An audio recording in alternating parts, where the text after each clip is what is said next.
Thanks for tuning in to Americana Music Profiles. It's Season 3, brought to you by Americana Rhythm Music Magazine in print and AmericanaMusicMagazine.com online. I'm your host, Greg Tutwiler. Let's join in on another great conversation with one of the Americana music industry's super talented artists. In a world where titles and definitions seem to matter, Jed Fisher, known as Tennessee Jed, has carved another notch in the bluegrass belt with his own contribution. He calls it Pimp Grass. Jed and I have a chat about Pimp Grass and his music in this edition of Americana Music Profiles. Hi, Jed. Welcome to the podcast this afternoon. How you doing? I'm doing great. Good. How are you doing? Doing great. Good to get a chance to catch up with you and talk to you about your music. You are in North Carolina or Tennessee? Well, I was born in Tennessee, but I currently live in Clayton, North Carolina, outside of Raleigh. Okay. All right. You've got I presume it's a nickname, Tennessee Jed. Is that right? Yeah, it is. I might as well just explain the story behind the name. I was going to ask you, so yeah. Yeah, we're kind of getting to that anyway. Yeah, basically, I was born in Tennessee, and I've gone by the name Jed my whole life. My real name's John, but it's okay. My parents switched my first name and my middle name together, which is actually my mom's maiden name, which is Edens. And so I have a last name for a middle name. But, okay. Anyway, they took the J from John and the ED from Edens and made Jed. And so, a lot of people assume that with the Tennessee Jed name that what I do is like a Grateful Dead tribute or something like that. Okay. But, okay. Yeah, and so obviously, I kind of did borrow the name from them, and I definitely went through a phase where the Grateful Dead was pretty much all I listened to. Uh-huh. Obviously, I've expanded my palette since then, but I still love the Dead, and so it's kind of a nod to that. And sure, yeah. I kind of figured it was sort of my birthright, considering I was born there, and Jed was my nickname my whole life. Right, yeah. Well, that's cool. Good. Well, I appreciate you explaining that. I always love the little stories behind these monikers and nicknames that people come up with, because there's always a tie-in somewhere if we can just figure out what that is. Right. But of course, now I've lived in North Carolina now for quite some time, and I've moved around a lot, and it's like sometimes that can be a little confusing for people. Yeah. Tennessee Jed from North Carolina. Right. Sure. So you've got. But I was originally from Tennessee. Okay. Mm-hmm. So you've got your own brand of I guess we'll call it grass or country soul, or where did this interest in playing music in particular, that style of music, come from for you? Tell me a little bit about your roots. Well, basically, I kind of started out as like a hard rocker when I was 9 years old. A friend of the family convinced my parents to get me an acoustic guitar. Well, I wanted an electric guitar, but I had to start out on the acoustic. Right, okay. Anyway, but I was learning stuff like the Scorpions and stuff like that. Wow, all right. Old Black Sabbath and stuff like that, power chord stuff on the guitar. Sure, yeah. And all that. So, but I've gone through like pretty much a lot of musical phases. I was into the heavy music for a long time, and then when I was in high school, I got introduced to the Grateful Dead, and I kind of mellowed out a little bit then, and kind of went down a path where I was listening to some, acoustic music and stuff, and ended up joining a country band, and this guy Jason Michael Carroll, who he was famous for a minute there. Yeah, but, sure. Anyway, and as a result of that, I ended up moving out to Nashville, Tennessee, and was living out there and working for a couple of years, and ended up kind of coming up with the idea for this weird fusion of music that was going to be. I wanted to use the acoustic instrumentation of bluegrass, which I had kind of discovered as a result of the Dead and things like that, crossed over by way of Olden and the Way, and really got into that kind of thing. And so I wanted to sort of combine those sort of tones and instrumental virtuosity with a little bit more of like a rock and roll sort of attitude. Yeah. And so I've been blending these styles for a while now, and at some point a few years back, I was hanging out with my buddy Al Ingram, who used to play bass for Yo Mama's Big Fat Booty Band, and at the time he was in that band, and he sort of coined the term soul country pimp grass to describe what I was doing. Okay. And I was like, you know what?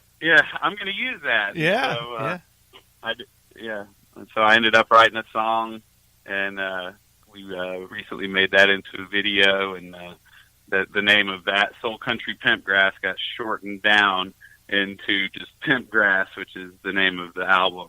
Okay. So that's loosely describing your style then. I was going to ask you what Pimp Grass is. Is that explainable? It is. As a matter of fact, before I chose to use that as a branding term, I figured I better figure out how I was going to explain it. But yeah, it's basically just a combination of funk and soul music with bluegrass. Wow. Okay. So, and I'm kind of blending a little bit of that R&B sort of thing in with bluegrass music on this particular project. Like I was saying, I had a bunch of influences I was blending with bluegrass already. Right. But on this particular one, that kind of became the theme. And, I already had the song Soul Country Pimp Grass, and I felt like that sort of set the theme for the whole project, and ended up adding a couple of soul covers into the mix and doing them up with the banjo and fiddle and stuff like that. Where do you find that this that your style of music fits the most? Have you been able to kind of define where your biggest audience is? Well, it's definitely it's an Americana blend, so it's definitely geared towards that. But I would say the people that like my music most are the people that are into sort of the progressive jam grassy kind of stuff, like Leftover Salmon and bands like that. And I try to incorporate a lot of traditional stuff in as well, though. So I kind of swing back and forth a little. So you do have a version of your show where you kind of hit on some of the more contemporary styles as well? Oh, absolutely. I mean, my show is pretty much a mix of all of them, but it will swing kind of back and forth. One song might be really sort of traditional sounding, and then another song might be totally funked out or something, and then but I've got a healthy repertoire of stuff that's sort of somewhere in the middle that blends them together as well. So as far as my live show goes, though, I've been performing solo a bunch lately, just because it's a lot easier and cheaper to travel around solo. But I've been putting together a slightly larger ensemble, and at different points in the past, I've traveled with full band as well. But I'm looking forward to playing. I've been doing this Tennessee Jed and Friends kind of mix a lot lately, where I have it'll be myself and maybe one or two other core people that like my buddy Al I was telling you about is playing with me some right now, and my buddy Jason Ellis has been playing keys with me, but then we'll incorporate other special guests and stuff. So doing the and Friends moniker kind of leaves it open-ended that way. Now, I noticed in, I guess it was on your website, that you've got a pretty good A-list of folks that you've played with in the past. Is that played with as in their band, or been able to be on the same stage with? How have you been able to work with some of those folks? What does that look like for you in your travels? For most of that, those are a lot of people that I've been fortunate enough to record with.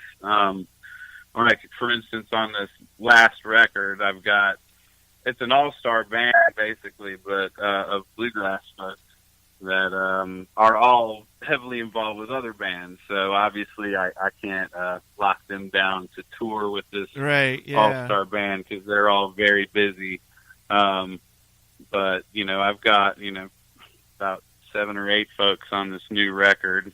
And I had another album called Barn Burner that came out a few years back when I was living in Nashville, and that one had 30 guests on it. Wow, so, okay. Like, yeah, and that's sort of the thing that I like to do as a singer-songwriter when I go into the studio. I like to kind of bring in the best of all the folks that I know. Yeah. And put it together that way. So the new record that we just spoke of, Pimp Grass, just out pretty recently, right? Yeah, on March 1st. Yeah, okay. So real recent then, yeah. Material on there, some original, all original? What are there some on there that you've It's all original. There's 2 songs on there that are cover tunes. There's a Prince cover, and there's an Isley Brothers cover on there, but the rest of it's all written by me. There's a couple of songs on there that my roommate Phil Bates helped contribute some lyrics to. How do you sit down to how do you sit down to write a Pimp Grass song? Well, it's funny that you say that because the whole Pimp Grass thing, like I was saying, it was something I kind of stumbled into. I didn't even come up with the phrase myself. But I don't know. I kind of let the songs be whatever they're going to be. Right. And I kind of already I hear the arrangements in my head when I'm writing them, and they all mostly have like a bluegrass sort of slant to them. But I'll start with like either a lyrical idea or maybe a hook on the guitar or something. If I'm noodling around, I'll come up with something. And I figure pretty much once I have a good instrumental hook to go with a good vocal and or lyric hook, then it's worth messing with. Right. And I'll just sit down at that point and try to hammer out the idea. But I typically don't try to force my songs into a particular genre. Okay. Which sometimes could be to my detriment, I know, because my writing style is all over the place. But I would like to think that, though, with the Pimp Grass record in particular, with all the players on it and stuff, and the way Scott Vestal and I produced it, that it's got a cohesive sort of sound to it, and it's a little bit more focused than some of my earlier stuff. Yeah. Okay. In the notes I read where it mentioned that you have a 4th and 5th on the way. Is that referring to this current one and one more, or do you have 2 more already in the works? Actually, I had already finished an EP that is sort of sitting in the can that I ended up recording out in the Arizona desert with my solar-powered generator. Oh, really? I just brought my computer out there and set up in a dry creek bed in the Agua Fria National Monument, which is a little bit north of Phoenix. And camped out there, left all my stuff set up, and recorded this little EP. But then what ended up happening was I got the opportunity to record Pimp Grass with Scott Vestal. And so I decided at that point I was going to go ahead and do that instead and kind of put this other project on the back burner. But it's going to be coming out here soon. I don't really have a time frame on it just yet, though. Okay. So that would be the 5th one that we spoke of in the notes then. So right. Yeah. Okay. All right. Cool. So is this a full-time thing for you, or do you get the opportunity to play music full-time, or do you have some other things that you dabble in? This is pretty much all I'm doing right now